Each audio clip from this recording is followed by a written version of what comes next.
નમસ્કાર વિદ્યાર્થી મિત્રો, સ્વાધ્યાય 8.1 ની અંદર પ્રશ્ન નંબર 4.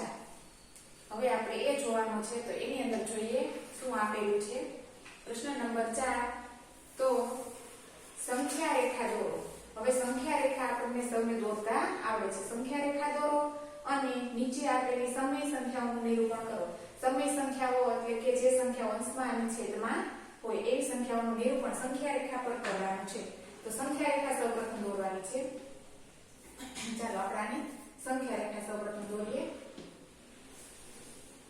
આ આપણી એક સંખ્યા રેખા દોરવાની છે. તો હવે જોવાનું સંખ્યા રેખામાં આપણે આ સંખ્યા નિરૂપણ કઈ જગ્યાએ કરવાની. તો જોવાનું, જો આ સંખ્યા ધન હોય બરોબર, તો આ સંખ્યા જમણી બાજુ ચાલે.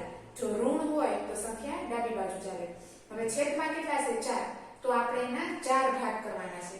આ 1, આ 2, આ 3 ને આ 4. છેદમાં 4 છે એટલા માટે 4 ભાગ કરવાના. હવે જોઈએ અહીંયા 3 ના છેદમાં 4 છે એટલે સૌપ્રથમ ધન પૂર્ણાંક સંખ્યા જમણી બાજુ ચાલવાની છે. એટલે કે 0 ના છેદમાં 4, 1 ના છેદમાં 4, 2 ના છેદમાં 4, 3 ના છેદમાં 4 અને 4 ના છેદમાં 4. એટલે કે આનો અર્થ શું થાય? 0 ના છેદમાં 4 બરાબર 0 અને 4 ના છેદમાં 4 એટલે 4 4 ઉડી જાય એટલે 1. એટલે કે 0 અને 1 ની વચ્ચે આપણી જે નિરૂપણ કરવાની સંખ્યા છે એના ઉપર આવું કરી અને કોઈ પણ નામ આપી દેવાનું. 3 ના છેદમાં 4 સંખ્યા સંખ્યા રેખા ઉપર દોરેલી છે. સમજાયું? ફરીથી એક વખત 3 ના છેદમાં 4 એટલે કે છેદમાં જેટલા સંખ્યા લખેલી હોય એટલા આપણે સંખ્યા રેખાના ભાગ પાડવાના. ભાગ પાડ્યા પછી આપણે શું કરવાનું કે ગોતવાનું કે આપણે જે સંખ્યા રેખા દોરી એમાં આવી સંખ્યા સમાયેલી છે કે નહીં. જમણી બાજુ ચાલવાનું છે. અત્યારે ધન સંખ્યા છે એટલા માટે. એના પછી નંબર 2 -8 ના છેદમાં 5 આપેલા છે. તો આની પણ આપણે સંખ્યા રેખા દોરવાની છે. તો આપણે નીચે સંખ્યા રેખા દોરીએ.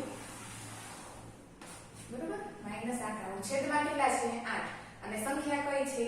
માઈનસ. તો આપણે માઈનસ ની બાજુ ચાલવાનું છે. ભાગ કેટલા કરવાના? 8.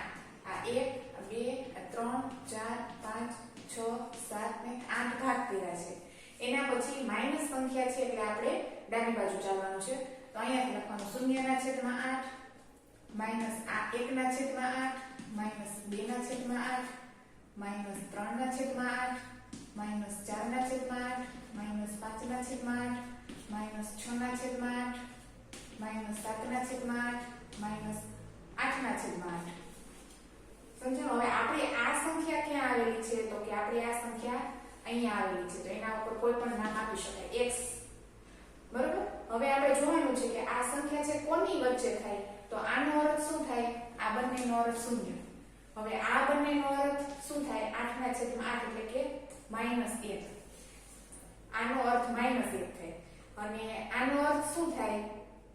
તો કે આપણે જોઈએ આનો અર્થ -1 થાય અને આનો અર્થ 0 થાય.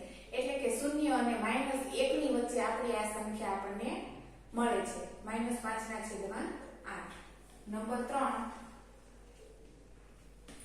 3 ની અંદર સંખ્યા છે -7 ના છેદમાં 4. તો હવે આપણે શું કરવાનું? જેટલો છેદ હોય એટલું આપણે પહેલા તો સંખ્યા રેખાના ભાગ પાડવાના. તો આપણે 4 છે તો 1, 2, 3 ને 4 ભાગ પાડ્યા. બરોબર છે. હવે સંખ્યા રેખા ઉપર -7 એટલે કે આપણે ડાબી બાજુ ચાલવાનું છે. તો 0 ના છેદમાં 4 -1 ના છેદમાં 4 -2 ના છેદમાં 4 -3 ના છેદમાં 4 -4 ના છેદમાં 4. તો આપણે તો લીટા પૂરા થઈ ગયા. તો હવે શું કરવાનું? આપણી સંખ્યા તો આમાં આવી નથી. તો ફરીથી હજી બીજા 4 ટુકડા કરવાના. 1, 2, 3, 4. હવે લઈએ પાછું -5 ના છેદમાં 4 -6 ના છેદમાં 4 -7 ના છેદમાં 4 -8 ના છેદમાં 4. તો હવે આપણે જે સંખ્યા છે -7 ના છેદમાં 4 એ આપણને અહીંયા મળે છે. એનું નામ આપીએ આપણે a. બરોબર. હવે શું કરવાનું? આને આપણે છેદ ઉડાડીએ એટલે આનો અર્થ શું થાય? -2. આનો અર્થ આપણને -2 મળે અને આનો અર્થ -1 મળે. આનો અર્થ એટલે કે આપણી સંખ્યા -1 અને -2 ની વચ્ચે આપણને મળે છે. એવી રીતે નંબર 4 7/8. તો 7/8 છે તો એની સંખ્યા રેખા દોરીએ આપણે 8 ભાગ કરવાના છે અને આપણે જમણી બાજુ જવાનું છે. 1 2 3 4 5 6 7 ને 8 ભાગ કર્યા. જમણી બાજુ જાશું આપણે તો આપણે 0/8 1/8